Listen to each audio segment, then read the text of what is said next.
Hi, good evening, everybody. Welcome to another session of Once Upon a Time with Rinpoche with me, Pastor David. And today we'll be talking about growing old in the Dharma. But before we do that, let's see if I'm online. And I am. Good. Although I don't see anybody's live yet with me, but it's all right.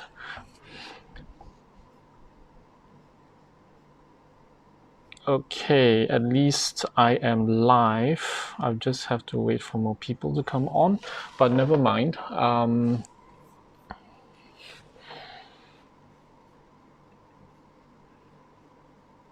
Okay.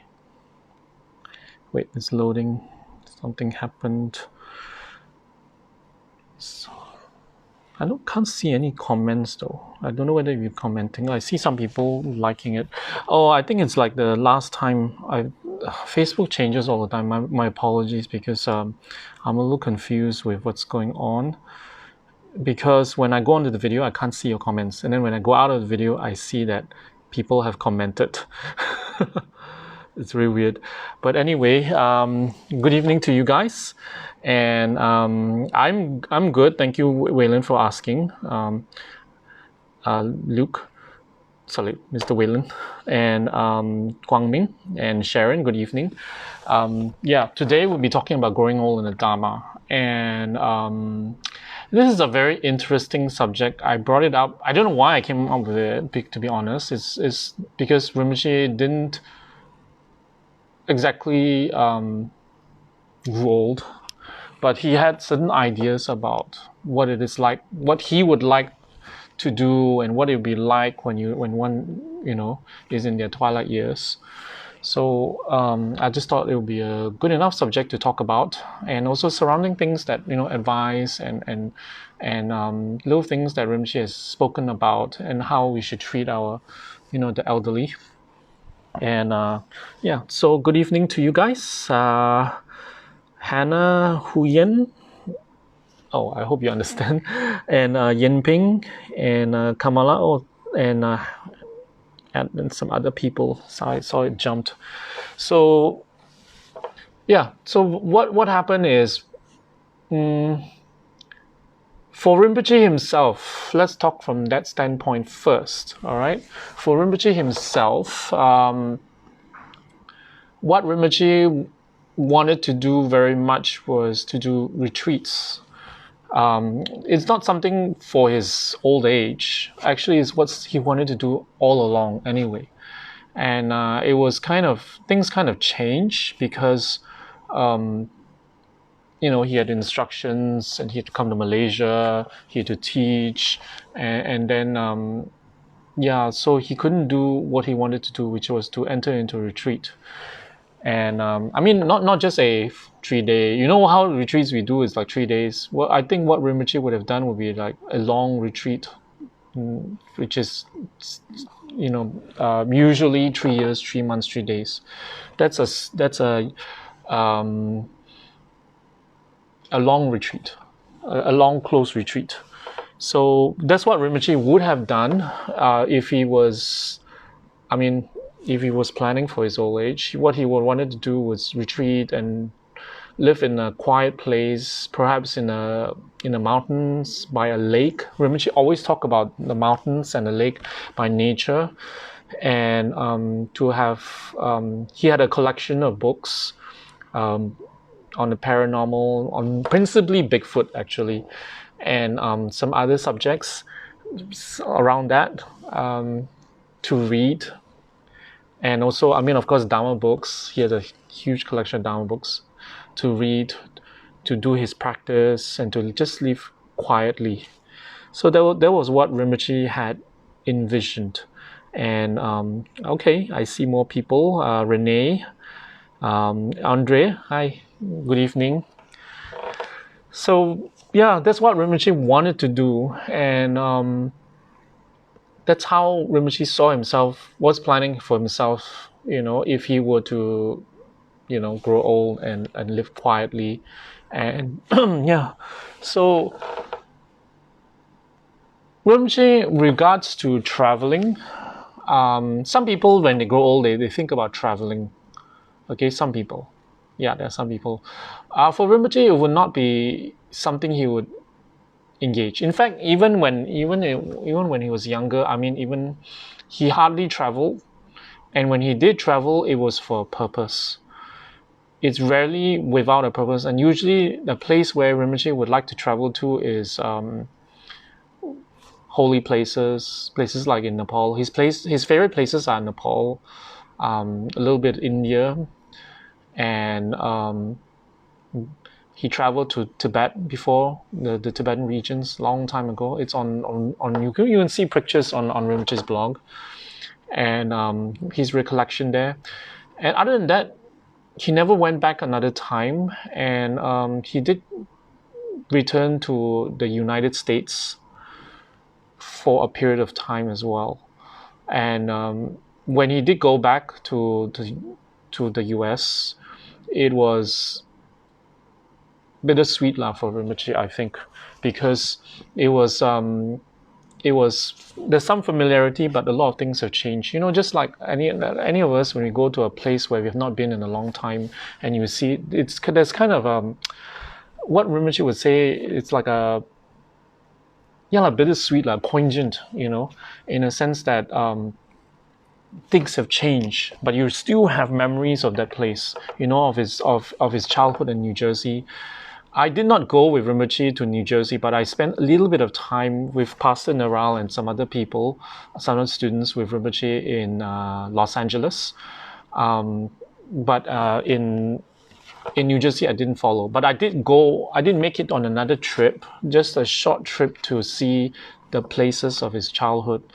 And I could imagine, because Rinpoche did go there, well, I wasn't with him, but I could imagine that Rinpoche went to those places, he would feel some sadness, some memories, some happiness, things like that.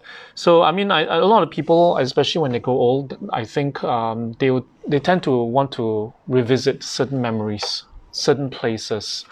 And it's nice. I think it would not be something Rinpoche would recommend, though. It was just that Rinpoche did happen to go back to the United States once, and he did. And why? Because why I think Rinpoche wouldn't recommend that is because Rinpoche would recommend for people growing old in the Dharma to be more focused on spiritual practice, letting go, and wholesome life, and not so much as travel, not so much as, I know a lot of people do that, and it's like they're thinking that, it's now's the time to travel, yeah, but not just travel, you see. If let's say if you're gonna you have a period of time that you're going to pass away, all right, and let's say 2 years, so during that 2 years, what would you do? Most people would, when you don't know Dharma, what people would do is, let's go travel and look for, go to places where we have never been, wanted to go but never been. So go and experience all that, the sights, the scenery, the place, the history, the culture, the shopping, and just to fill that time until we die. So in Dharma, that will be not very fruitful, and it will be a waste, in a sense that during that time, we could have spent collecting merit, doing some practice.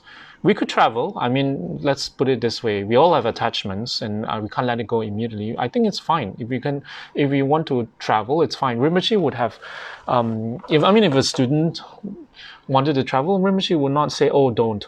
But Rinpoche would not want students to, if they, the time is short in their old age, to just travel for the sake of traveling. Because traveling ultimately is just attachment, fulfilling our attachment.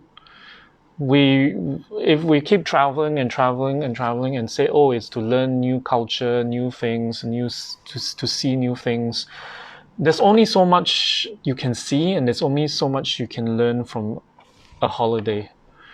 So that's why Rinpoche would not recommend that, and that's not something Rinpoche would have done himself. All right. And that's what Rinpoche, I mean, in the past, Rinpoche has said it to us and taught it to his closest students. And I'm telling this to you guys. So everyone, I mean, it's not something you want to hear right now, especially during the pandemic. I'm sure. I'm sorry, but you see, this is Dharma. All right, because I know a lot of people, I know you guys, some of you guys want to travel very badly, maybe to the mall, to a mall that is open. But let's put it this way, lah. At this moment, yes, we understand, but understand where your frustration is coming from. It's more of our need to fulfill our immediate attachments. Some of it is we use to distraction. Sometimes it's to let go. I mean, it's not wrong in itself, but it's just that once you've done it, it's done. Don't keep dwelling on it.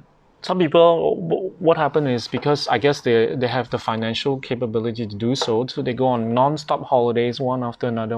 So they fill the years and months and days with one trip after another trip to another trip. So yeah, I just wanted to bring that up because I've heard a number of times when people, when they're old age, that's all they want to do. They just want to travel. So I mean, traveling itself is not wrong or bad. It's not a bad or good thing. I just have to reiterate to you guys. And Rinpoche doesn't say it's bad. It just say it's a waste of time, especially when our time is so short. It would be better if instead of going 5 trips a year, or maybe just one, and then focus on some retreats, offerings, some donations, some pujas, in your old age. Retreats are very important. Light retreats, of course, not those heavy prostration retreats, because especially when you're older, you won't be physically able to accomplish that. So meditation, recitation of mantras, and anyway, Rinpoche has been doing it all along. I mean, even from when he was very young. So recitation of mantras is one thing. We have our sadhana, and then there's our mantras.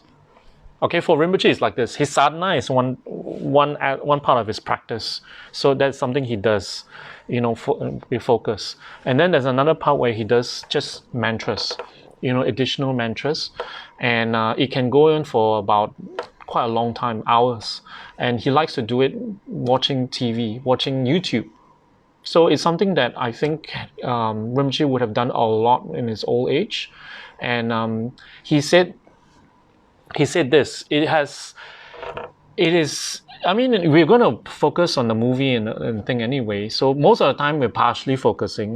So might as well put some time, although we're not focusing on the mantra itself, but there will be some benefit because you're reciting mantras. The object is the mantra of a Buddha, the sound of the Buddha. So what happens is it will have power of purification. It will have blessings. All right. So that's what Rinpoche would have done in his old age. He would be probably sitting somewhere and doing a lot of mantras, engaging in his meditations, his retreats, and basically preparing for the final, the fateful day when we have to go. All of us have to go. All of us have to die one day. And instead of denying this fact, instead of being in fear and hoping it doesn't come soon, we don't know when it will come. That's the honest truth. We don't know when. It could be from an accident. It could be from hospitalization. It could be from the pandemic, COVID. It could be from, heart attack. It can be sudden, or it can be, for some of us, if we're lucky, then, we'll grow old and die in our old age. But whichever way, we still have to die. So that's the fact. So in Buddhism, instead of avoiding this fact, instead of holding in fear or thinking it's something bad, something we don't want to face, we should face it head on. In a sense that not being morbid, like rushing death, wanting to die soon. No, that's not what Rinpoche would have done or recommend people to do or think. In Buddhism, when we prepare for death, it's not wishing for death. It's different. When we prepare for death, we are preparing for inevitable, for something that will come. And when we come, it's a mental, psychological preparation. acceptance and not holding on. Because if you don't prepare, we will be, as Rinpoche said before, we will be holding on. Okay, when we be holding on, we are worried for our property, our investments, our our whatever, our family, our relationship, our jewelry, our car, our dresses, our clothes, and so forth. We have so many worries, so many concerns that actually does not help us at the point of death, and it will only serve to make our passing very difficult. And when it's difficult, there's a high chance we'll take a negative rebirth, and so we don't want that. So that's not something Rinpoche. You won't find any Rinpoches like our Tsem Rinpoche or any other High Lama will prepare death by, being worried about their property or what's going to happen to the monastery, what has going to happen to their statues. None of them will worry about things like that. In fact, a lot of them, before they pass away, they start giving it away. They start preparing. Sometimes some lamas will tell you. Sometimes, as in, I'm going to go soon. And sometimes some lamas like Tsem Rinpoche did not exactly tell us, and actually he had warned us. Not that he didn't. He did. Sorry, he did. With me, he had been telling me for years that Rinpoche that he would leave suddenly. He said I always remember Rinpoche always telling me that he would go suddenly. Don't be surprised, he told me. One day when you come in, because I usually come in the afternoon to serve Rinpoche, help him, and he would tell me that, I passed away. So he always tell me that, and he's telling me that it's going to be very unusually sudden. All right, so that was how it was, and for an older person,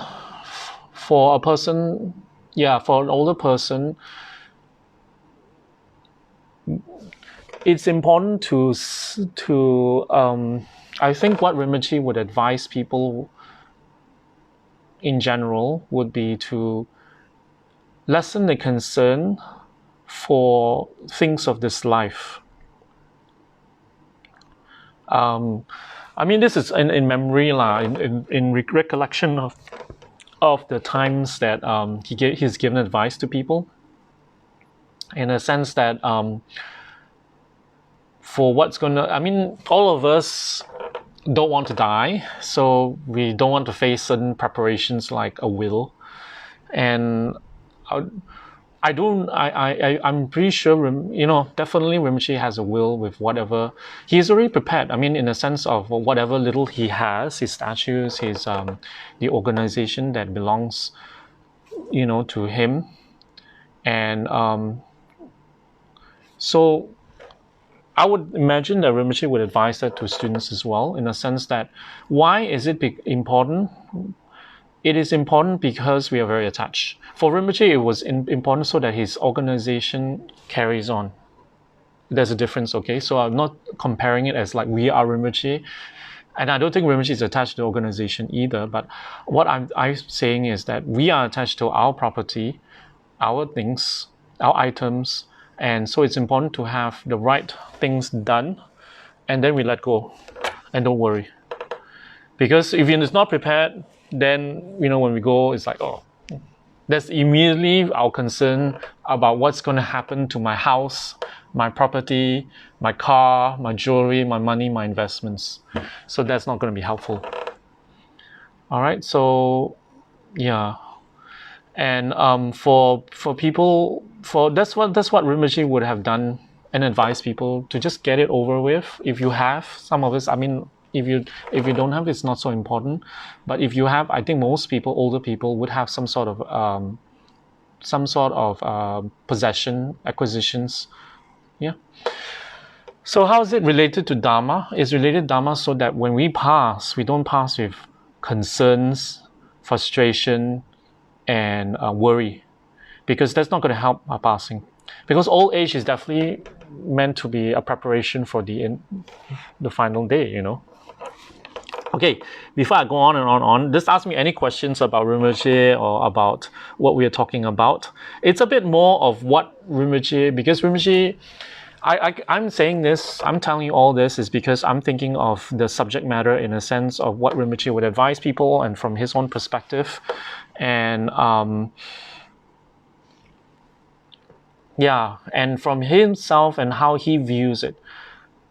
So for Rinpoche himself, it's very simple. It's just, I think, for Rinpoche, because Rinpoche's concern is the organization of it continuing on after his passing to benefit people. So he would want it to run by itself, not relying on him. So for many years, Rinpoche had already made lots of preparations with his students, training pastors, myself, training the people, the leaders of Kechara to stand and think both on secular and spiritual ways. So we'll be able to run, the organization by ourselves without consulting Rinpoche, because there will come a time like right now when Rinpoche is not around anymore. So yeah, that's what Rinpoche did. And as I talk, I realized a lot of things Rinpoche had already planned right from the beginning. And that's all his main concern. So for ours is more of our issues regards to property. The next thing I think Rinpoche would advise people would be the elderly would be to let go of their children, in a sense that because a lot of parents, their children will always remain my darling boy, my darling girl, my darling daughter, my darling son. Sorry. So what happens is they would have some sort of attachment, emotional attachment, and I think a lot of parents, as they get older, they would. It's hard for them to see them as adults and on their own. So sometimes they're very concerned. They with whatever. With good faith, with a lot of. That's what some parents are like. So that's what some parents are like. So what Rinpoche would have advised such parents is to let them go, let them fall, especially if they are young. If they are they're not married and they're young. So let them experience life, and let them fall, and not hold on too long to think that they are still children, that they need to cuddle them and all that. So as parents, I think some parents may not be able to let go, and so that will be another thing depending on the parent themselves. Some parents are like, some parents are not. So I have a little question here, which is good. Thank you. Sharon says or asks, I heard that if during a retreat it will be considered we have completed that retreat. I heard that if we die, if we die during a retreat, it will be considered that we have completed the retreat. Is this true? No, it's not that you have completed the retreat. It means that the purpose of the retreat is auspicious way to die, actually, I would say. And I don't know how you guys are processing this. Auspicious way to die. I think it's auspicious. I think there's such thing as an auspicious way to die. Even an auspicious place to die. I think if you die, I'll tell you of some situations where some students who die in the lap of their Lama. I remember Rinpoche told us one story once. My apologies, I cannot remember who the Lama is, but I just remember the circumstance, in a sense that the Lama came to visit a very, very ill student, and the student actually, it was very affectionate, and he held him. The Lama held the student, and then as he held, the Lama was doing prayers, and then he died in his Lama's lap. I think that was really auspicious. Why I say auspicious is because the circumstance, the Lama is holding you, and because when we die, the most important thing to think about during that time is not our family, our lover, our son, our daughter, and so forth. It is our guru, it is our yidam, it is our Dharma protector. All three or one. Some of us cannot focus on three, maybe one. Whichever you want. The guru will be the best because he is the one that you have a personal, direct, personal human relationship with. And if otherwise, you can combine all three. If you have because that would be a little difficult for some people because during that time it's a very traumatic experience, in a sense that you're experiencing the dissolution of your, if it's a natural death, dissolution of your elements. So you will experience certain things, certain sensations that would be disconcerting, that would make you feel really, it's a scary experience, especially if you're not trained. That's why when we think, we plan to do all this type of different complicated meditations during the time, it will be very, very difficult unless you are a very attained meditator. So that's why developing concentration is very, very excellent for that time, for that period, because it's a very difficult period of time. All right, so it's not so much. I don't think it's about it's so much as the completion of the retreat, Sharon. I think it was just an auspicious way to die because you're meditating on your yidam. I assume it's a yidam retreat. So you're meditating on yidam, and you die. So what does that mean? You will definitely take a good rebirth. If you're taking a rebirth, maybe you are being brought to a pure land. A lot of the lamas pass away that way in retreat. I would like to die in retreat too, I hope one day. Yeah. So all of us, for Rinpoche himself, definitely he will be doing some sort of practice. Definitely, I mean, Rinpoche was doing meditation when he passed away. That's called tuktam, or clear light of death meditation. So I don't know what the visualizations are like, but all I know is that the outer signs of it, which is, there's no signs of physical sign of death, but the chest is warm. So the mind of the Lama is still in the body and it's in meditation. Okay, the Lama has passed away, but the mind is there because it's doing a meditation. What meditation? I have no idea, but all I know it's called tuktam. All right. During that period, it can last from 1 day, 2 days, all the way up to the longest I heard it was a month. And imagine a body that is that already the person has passed away, but it looks like the person is asleep. So for advanced meditators, you're able to do that. For us, we're probably not, but we can focus on the Lama. We can focus on the Yidam. We can focus on the Dharma protector. All right. All three or one, and that will help us take a good rebirth from ourselves. And if we are someone who is helping someone who is passing away, Dojishukten pujas is excellent. Or if the person who is dying has a particular deity that they are, that they pray to a lot, like Medicine Buddha, like Lama Tsongkhapa, like Tara, whatever, you can do the practice. And Rinpoche said to visualize the deity on the head of the dying, during the puja itself, visualize the deity on the head, specifically above on the crown of the head. All right, and whatever practice this person, if this person must be a Dharma practitioner if they have a Yidam, right?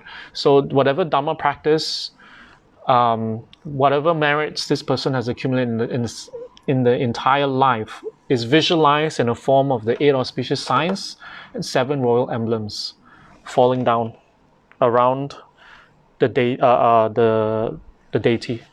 the Buddha, and basically offered to the deity on behalf of the dying. So what happens is it's supposed to help the person go through the process and take a good rebirth, and for that reason. So any other questions regarding anything at all? I see a lot of comments, but I can't see most of them. I just see some hearts. Thank you for the hearts. So yeah, let me look at my notes.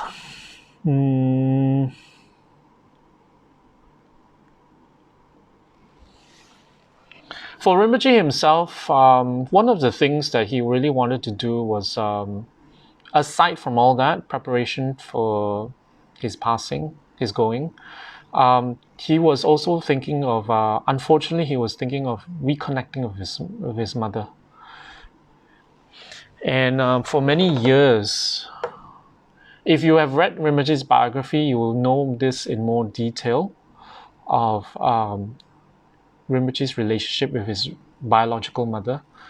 And that was what Rinpoche really, really wanted to do. He wanted to reconnect with his mother and also bring her on a pilgrimage.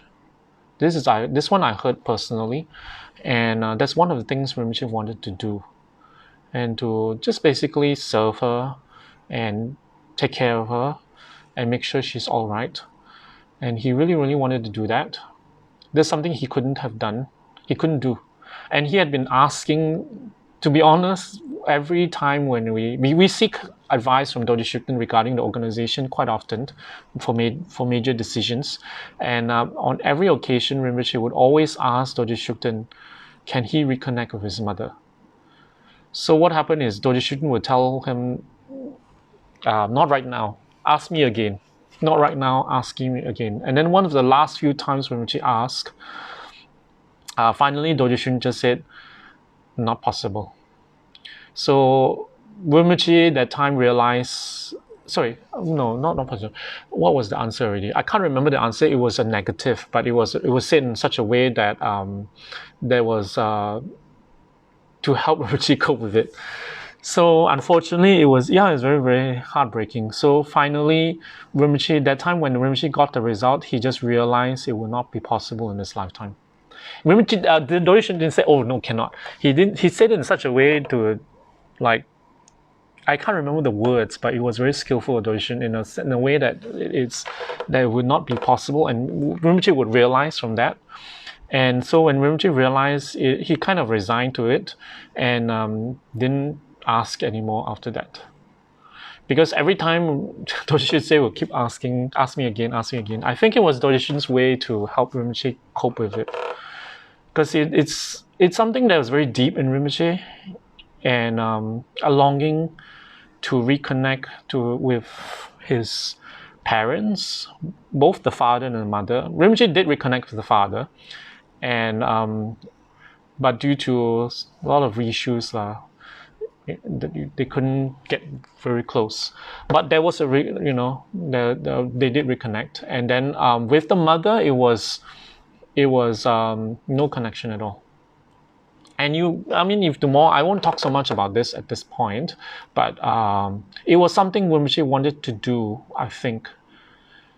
And then just before Rinpoche entered the hospital, he had a few people in mind, his old friends from America. He wanted to reconnect. And so he kept asking his students and to look for.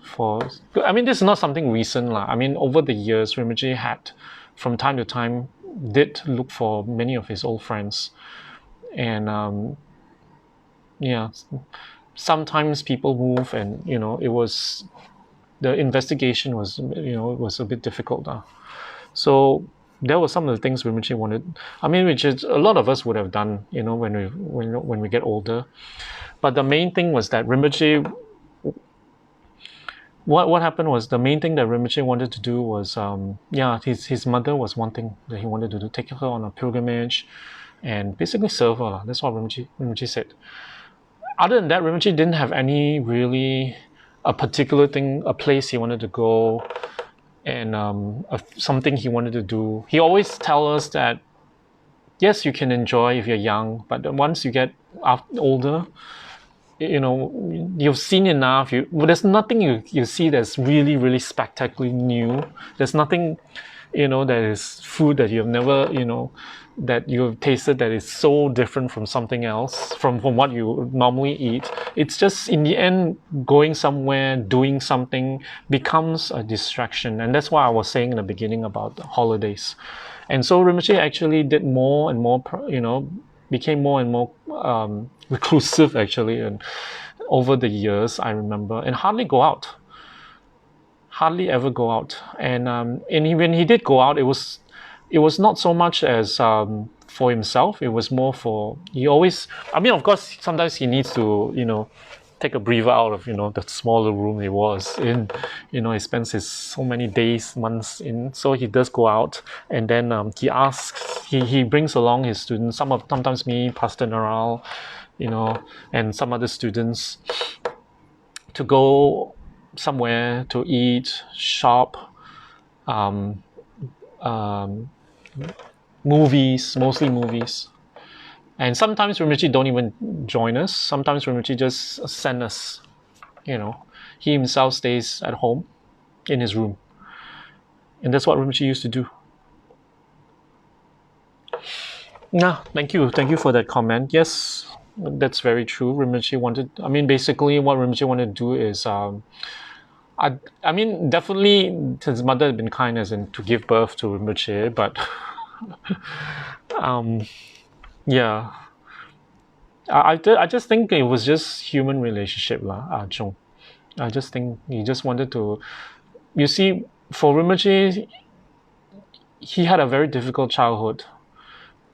It'll be difficult for us because most of us have very normal childhood, a happy childhood. We know our parents, so we have a very solid foundation of who we are and who our parents are, who our lineage is, what our lineage is. Sorry, what our lineage is.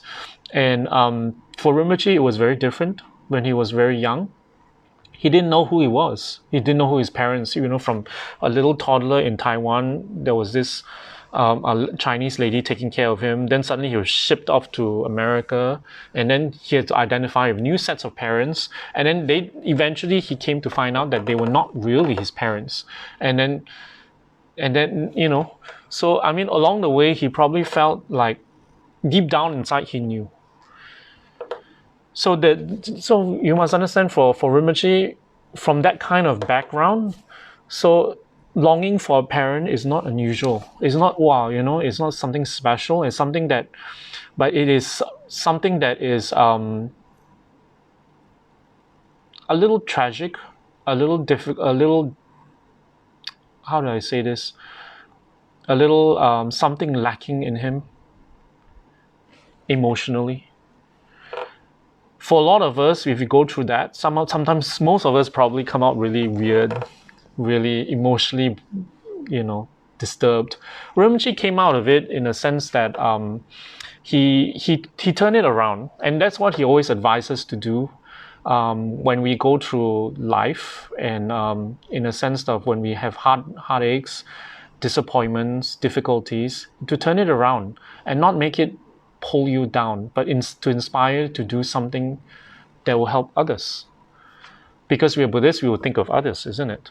So what happened is, for Rinpoche, because he had a difficult childhood, difficult parents, not as in, he never knew his parents, and his foster parents were he was abused. So he turned it around, and he made sure, he gave teachings on it in the early days, and he also made sure that his personal students, they have a good relationship with their parents. That was probably some of the things that Rinpoche would have done to make sure that, his students, that the relationship with their parents, or with each other, or with their spouse, with the children, are as close as possible.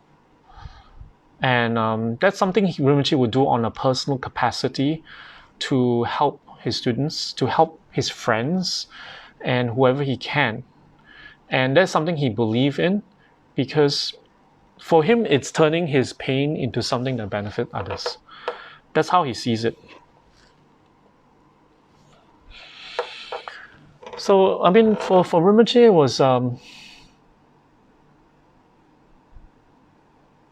that was basically it. And then as in when we grow old, that's one of the things that Rinpoche envisioned for his students and for himself, obviously, that when we grow old, we will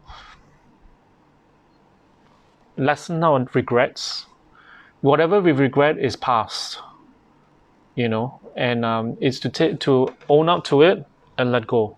And if something can be changed, why not do it? As in to help in the situation or whatever it is. I'm saying in a general sense, of course. And more importantly is patch up relationships, like what Rinpoche would have done, and deal with our negative emotions.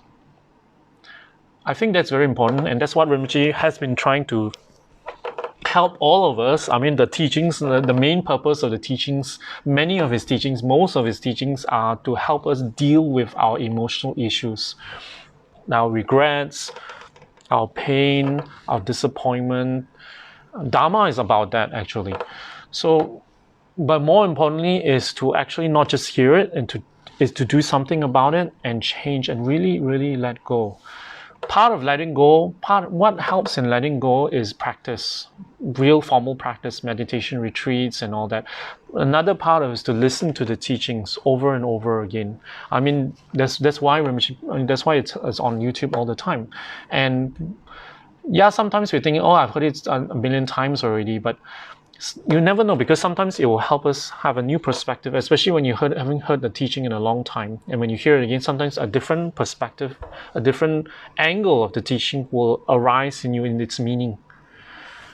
Especially if you're done practice and your sadhanas, sometimes when we have the merits, certain things will just pop in our head. And when we have this realization, we let go. Dharma is about letting go, renunciation. There are certain things we need to renounce, especially things that keep us in our negative emotional state, and things that keep us pulls us down. And there are some things that we need to cultivate. I kind of think of Dharma in that sense these days, in a sense that I think renunciation is about that too. It's both. It's about certain things we need to abandon, certain things we need to cultivate. And that's what Rinpoche would have recommended people to, especially when we get older, especially because it's more, all the more crucial, because Rinpoche says when we get older, right, we don't find our attachments if we don't deal with it, we don't find it getting lesser, on its own. It will not, karma, that's why this is a very Lamrim thing, karma on its own don't disappear. You have to work on it, either through practice, either through realizations. And so when we get older, we should be older. We should be more wise. We should be more mature. And that's what Rinpoche look at the older people. We should become like that. We shouldn't have we shouldn't behave like a teenager. Not that being a teenager is bad. It's just that what a teenager is. No offense to any teacher who's listened to me. Sorry. In a sense that immaturity level. When you're older, when you grow old in the Dharma, we shouldn't be so easily offended, so easily jealous, so easily angered, triggered. If we still are, then there is a lot of things to work on, and because there's an expectation. And we also need to, because we're older, expectation in a sense, so people look up to us. One way or another, people will look up to the older people. Whether you are very knowledgeable or not knowledgeable in Dharma or secular, people will look up to you as, oh, you're an older person, you've lived your life this long, where's your wisdom? So it's an unspoken thing. I'm just speaking right now as what people would expect from an older person.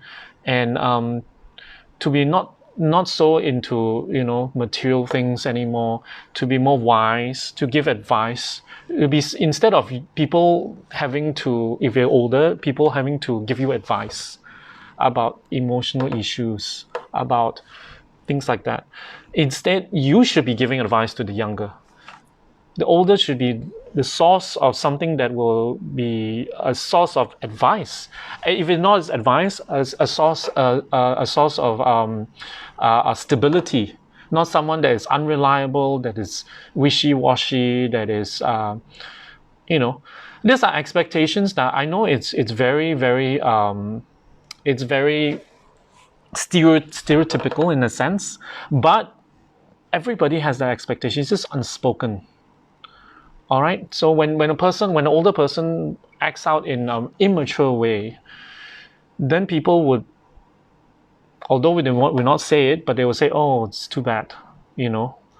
And unfortunately, a lot of older people do become very lonely, and which is a natural fact. Why lonely? This is the truth. When you get older, you will realize you get lonelier and lonelier. Why is it? Because a lot of our friends are passing away, and a lot of people are younger around you, and there's a generation gap. So what happens is you will feel like, oh, you don't connect, you don't jive in. So there's a lot of loneliness, and so sometimes different people deal with loneliness in a different way. All right. I don't know how this from Rinpoche. We're talking about older people. I don't mean that way, but it just comes to mind. So it's something that I would imagine Rinpoche would give advice in a sense of to people who's growing older. I have not. Some of them I've heard personally. Some I've not. But I get it through Rinpoche's teachings. All right. Let me see if. So dealing with loneliness is one thing. Let me finish that, then I get to your little comments here. Dealing with loneliness is one aspect, because a lot of people, what happen is they deal with it by talking. The older people, by talking, in a sense that they look for someone to talk to, and they'll grab and then they just talk, and then many times it's a monologue. You know what's a monologue? So they just talk. It's not a conversation, it's a monologue. Because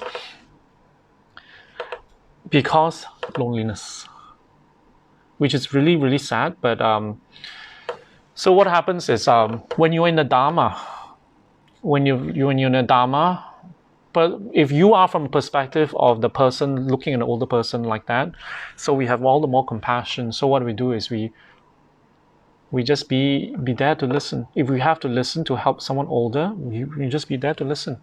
Give them some time. It's compassion. And then on the other hand, for a person who is an older person who feels lonely, understand your loneliness, where it comes from, and you have to accept. I mean, I'm sure it's not that you don't accept. It's just understanding sometimes helps. If you understand what you're experiencing, because some people they just feel it and they just act out of it without much thought. So what happens is when you're lonely, instead of looking for company all the time, understand where your loneliness is, and moderate your talking. That's why in Buddhism, in the 10 non-virtuous actions, one of Pastor Nao's favorite topics, there's what is the idle gossip? Idle chatter and gossip is different. Idle chatter. Right. So what happens is not idle gossip, idle chatter. So what happens is, it itself is not negative. It's not negative, but when you feel it your whole time just talking, yakking away, talking, it by default becomes negative, because you could have used your time more productively, especially since our time as an older person is limited. So a lot of times we should spend doing mantras. A lot of older people watch TV a lot. Some. So what happens is, during the time is perfect time to do mantras. Yeah, doing mantras. And what Rinpoche says is just look at people who do a lot of practice, like the monks. You hardly find a depressed. In fact, Rinpoche said he has never found, and then he confessed, except himself. But then that's besides the case, because Rinpoche was worried for the organization and for students. But for monks in the monastery, many of them, they are very, very renounced. And so in their old age, they are all you see is happy lines, They smile and beam like a child. That's why a lot of people like to go to the monastery and they like to experience interacting with the monks, whether it's the older monks, especially the older monks usually, because they're almost childlike. Childlike because it's not so much as they don't have worries, they do. It's because they have done a lot of practice, and it's because they have, how do I say this? They put their life totally in the Dharma, totally for others. They're trained to open their perspective towards others rather than themselves. Because for us, most of our lives, we've only been in Dharma for a couple of years. Most of you guys, or maybe 10 years, and our perspective is more ourselves than of others. So in Buddhism, when our perspective is more for others, that's the recipe for happiness. So for older people, that's what Rinpoche, I imagine, would have recommended people to understand this. And so to do more Dharma, to seize the time, the opportunity, the little time we have left to do more Dharma. And if you want to travel a little bit, but don't spend too much traveling. Want to talk and chatter idly. Yes, I mean, it's not stop completely. It's not about renouncing completely, but moderate. And understand that just having it in too much will not help us. All right? Because time is short. Chung, I'm not talking about you. So, yeah. Okay, let me see what people are saying. Okay, Kamala Devi, thank you for your question. Here, this is what you say. Pastor David, why talking about older people? Even younger people are lonely and lost. I'm talking about older people because the subject is actually growing old in the Dharma. Not so much. I'm not targeting about older people. Sorry. I hope don't get me wrong. Because actually originally I envisioned this subject to be about Rinpoche actually. So I've gone into it in the perspective of the Dharma about older people, because a lot of older people in the Dharma all older people in general have their problems and difficulties. So Dharma helps. If you understand the Dharma, and the Dharma is about understanding our immediate emotional needs, especially when it comes to our negative emotions, because all of us are not Buddhas, so we will definitely have negative emotions. Immediately when you pick up the Lamrim, when you finish from cover to cover, doesn't mean that you have gained enlightenment, although you have reached from step 1 to enlightenment. You're barely gone into step 1, which is renunciation. So what was my point? My point is that we will definitely have negative emotions, whether we're young or we're old. So whatever I said, do cover young people. But there are issues for younger people, middle-aged people, younger people are slightly different from older. For older people, it will definitely be more loneliness. So instead of being, dealing with it in a sense that, we don't want to talk about it, or we shouldn't hear about it, or I'm criticizing, I'm not. That's a fact. Older people are lonely. That's the main issue for most older people. And that's why there's certain characteristics we notice, in the sense that they want attention from the children. They want to talk, in some of them a lot, and so there are issues that are bound to happen. So we're talking about that. So how Dharma can help? Dharma can help by introspection, by understanding the situation, by also giving a method to help them, to prepare. Ultimately, older people won't be old for long, in a sense that time is short. Okay, so it's not about so much of criticism, it's just about dealing with reality at this point.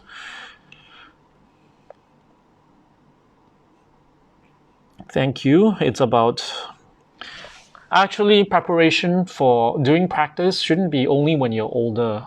There's also another pitfall about Dharma practitioners. I don't have time now when I'm young. I wait till I'm older, then only I'll do Dharma. But when you're older, I can't prostrate. I have no breath to recite mantras. Sometimes we fall ill. That's the problem. Most people think, when they're older, they have time to do Dharma. But when they're older, they don't have the health to do much Dharma. They will do some Dharma. When you're older, you have a lot of time, but your health will be a hindrance to your practice. So that's why when you're young, right now, all you guys, mostly, I think you're young, including Chung. No, I'm not insinuating anything, okay? It's just a joke. What happens is we should start our practice somewhere now, actually. If not now, when? And but when we're old, and especially when we get older, when we realize we're older, it's all the more urgent that we should do some practice, some level of practice, consistent practice that is more than just a 10-minute, 5-minute, 15-minute daily sadhana. Okay, and not just a little few tea lights on the altar and 7 bowls of water, more than that. And what kind of practice? There's a lot. You go on Rinpoche's blog, there's retreats. And retreats can be catered to your lifestyle, to your timing, to your availability, to where you are. It can be tailored. It can tailor to your needs. More importantly is to have that frame of mind, the thinking that you want to do practice, because especially when younger, and then when you were older, we should do some more practice. Because Rinpoche himself would do it, so he would recommend. Of course, we will not be doing the level of a monk or like Rinpoche, in a sense that we spend like almost the entire day doing practice alone. But we should do more, because it's important. Because our karma is not getting lesser. We're increasing it every moment. If you study the Lamrim, you'll understand this fact. It increases and it never gets smaller or less. So the danger is that one day we'll be consumed by it. So we'll get obstacle upon obstacle that we don't have time anymore. Health will be an issue. For many of us, when we get older, health will be an issue. That's why right now is to do some practice to build up. So by the time when we get older, we'll be used to it. And we can do, when we try to do more, it's possible. And probably we would have purified some karma for health issues as well.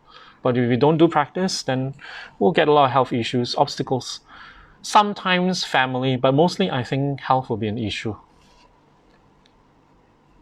Okay, this is what Rinpoche had. This one I remember Rinpoche said before. This is from Rinpoche's advice to someone. To do some practice now rather than later. To do practice now rather than later. Yeah. To do Dharma now. Actually, Rinpoche said is to do Dharma now. Alright, so if you have any last questions, okay, let me scroll through your hearts and folded hands and cute. I don't know why when I click on the video, I don't see the comments. Oh, now I do. Doing practice is beneficial, especially for older people. As Rinpoche said that he hasn't seen a depressed monk or any monk who has dementia.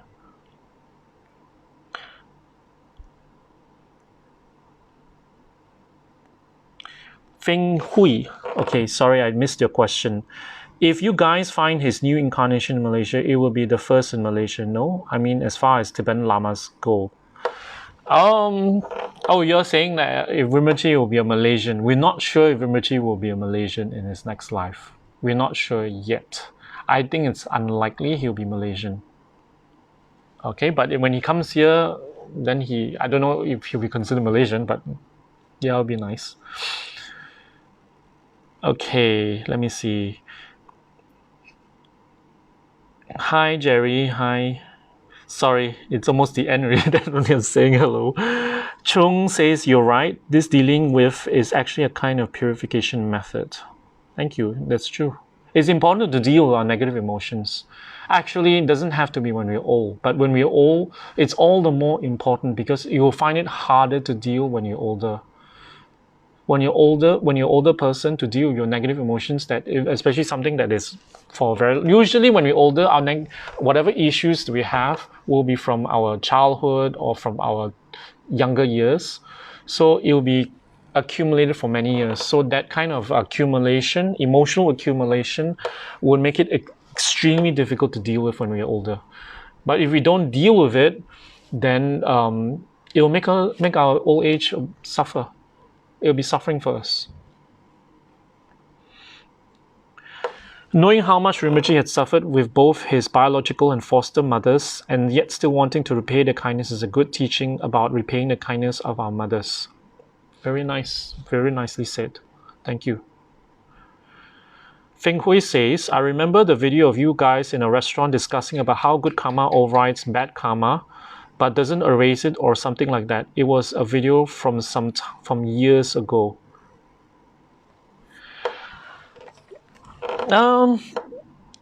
Good karma doesn't override bad karma. It doesn't. Good karma doesn't override bad karma. In fact, even merits doesn't override bad karma. It's purification.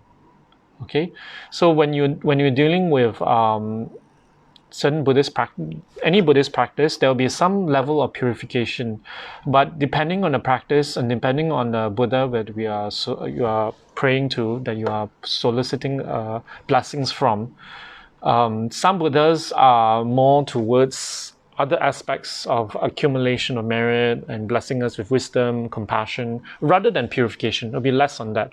So that's why there are certain purification practices. Certain Buddhas will be like Vajrasattva, like the 35 confessional Buddhas, like Bodhisattva, when we are engaging in confessional practices, like Kawang. If you do the practice that's designed for purification, then only it will purify more of our karma. And mind you, we have a lot of karma. Don't doubt me.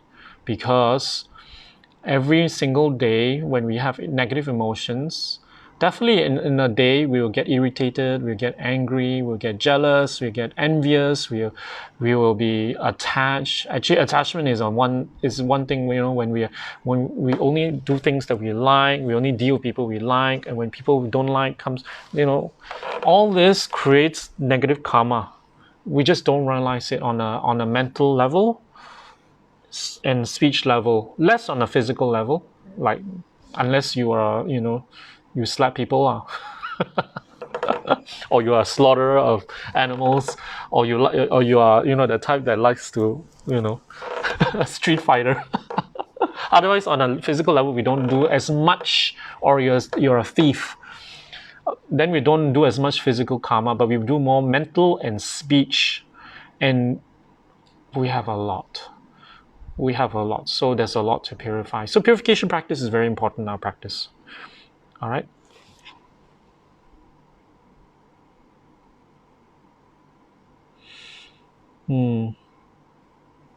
Okay, I kind of get most of you. Because of MCO, Chung asks this, because of MCO, would it be a good idea to circumambulate TTI Ladrang because we can't get to KFR? I don't think that's a good idea, Chung, because anyway, it'll be good for you. It'll be better for you to do it at home, maybe around your altar. Maybe you move your altar to the center of the room.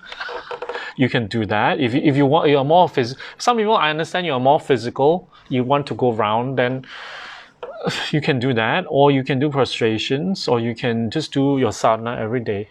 Do more than normal because you have more free time, right? Instead of one mala, perhaps you do 10 malas. Then you can up to your practice, and you can perhaps, since you know Dharma so much, you can investigate and do the preliminary practices. Start, maybe finish one, maybe Guru Yoga. That would be a good one. If you have not done a retreat before, I do not recommend doing a full-blown 100,000 immediately. Try doing 10,000 first and see how it feels. If you're fine with it, then carry on all the way to 100. Because since you have time, bear in mind the retreat is not just reciting mantras. It comes with the offerings, it comes with the seat, it comes with the diet. There's dietary restrictions. There is offerings to be done at every session, and the sensory offerings, and then the prayers, the associated prayers that's necessary. So that's quite a lot. And yeah, especially if you've not done it before. If you've done it before, then you should do it. All right? That would be a better thing to do for during this time when you can't go out. And you can do that, you can do retreat, or you can just do collecting mantras in general. Up to you. Some people, I understand, maybe it's difficult to do the retreat setup and all that. This is what they want to do mantras. By all means. Some sort of practice is better than no practice. And for some people, even that is difficult. Just recite mantras while you're watching TV. Because I'm sure most people watch at least an average of 8 hours a day. Just kidding. Yeah, you know what I mean lah. So do some practice better than no practice. And just make sure your altar, when you do your practice, whether you're just reciting mantras or not, your altar is changed every single day. The offerings. It's clean, it's changed. You have time. Okay, for some of you guys out there, you have not touched your altar in a few days. Please go to your altar and clean it and then make fresh offerings. All right? Do not neglect your altar. So, make it a fun time. Maybe it's a family time, get your family members or your housemates or whoever you're living with to help you, If they're non-Buddhist, then never mind, just do it yourself. But whatever it is, don't leave your altar dirty because there's karma involved in a sense that when it's disrespectful to the Buddha, and it's not that they get offended, it's that you get the karma. If you make offerings, if you leave offerings, fresh offerings, beautiful offerings in front of the Buddhas, purified, right? You get the merit. Obviously, if you leave it to the offerings to dry up and the flowers to wilt, and then the water in the vase, it turns to really something smelly. Naturally, that will be the reverse. So we collect negative karma. It'll be disrespecting the karma of disrespecting the three jewels. Okay, so what happens? The karma of disrespecting the three jewels, will come back to us in a sense that we find it difficult to understand the Dharma, difficult to grasp the meaning of Dharma, and or we are very sleepy when we hear the Dharma. So you don't want that karma, all right? So for you guys who have neglected your altar, please do something about it, ASAP, all right? Thank you very much. So I've come to an end. I hope this little session about growing old in the Dharma was beneficial for you guys. It was mainly more of what Rinpoche would have given advice to people who are going old and observations, not so much for himself because Rinpoche, unfortunately he wasn't very old when he passed. All right, so thank you very much. I'll do a quick dedication and then we'll call it for the night. All right. Chunju Sencho Rinpoche, Maki Panagirushe, Keba Yamami Payang, Gonen Godo Pewasho, Tony Tong Rinpoche, Maki Panagirushe, Keba Yamami Payang, Gonen Godo Pewasho. Daso Genis Abagiwadi, Tanandroa Gunlan Kampanda, Jeba Jozo Lozon Trapa, Tampik Purindo Sa She, Sho, Kewa Gundo Yana Lamadan, Dremi Joki Pala Long Choche, Sada Lanki Ontanachoni, Doji Changi Gopang Yotosho, Gewadi Yudoda, Lama Sange Jukuni, Chua Chika Malupa, De Sala Gobasho, Chijabo Songaba, Chozonama Pewala, Gegijama Jiwada, Tuni Malo Chansho, Dada Shenge Duzundan, Jiwash Letene, Kewa Lozon Trapa, Tampan Yurumba Guji, Ni Modella Santala, Nemeko in Delection, Yasantatu Delapel, Contrason Jingulo. Control so in auto so control so ta shi so Jason lama ko so rapton che nam kha chin ju ki ba da lo san tam ri jo sang song ge drum so tak to ne gyu gang ri ra we ko wa shin gam den pen da wa ma lo kyang wa na chen resic 1000 kya so sharp se de ba do dan gyu je hong tong ben auto ma lo ba den da la so so ko dan temper lo chun nam ge ba zo ji shuk den sel. Good night everybody.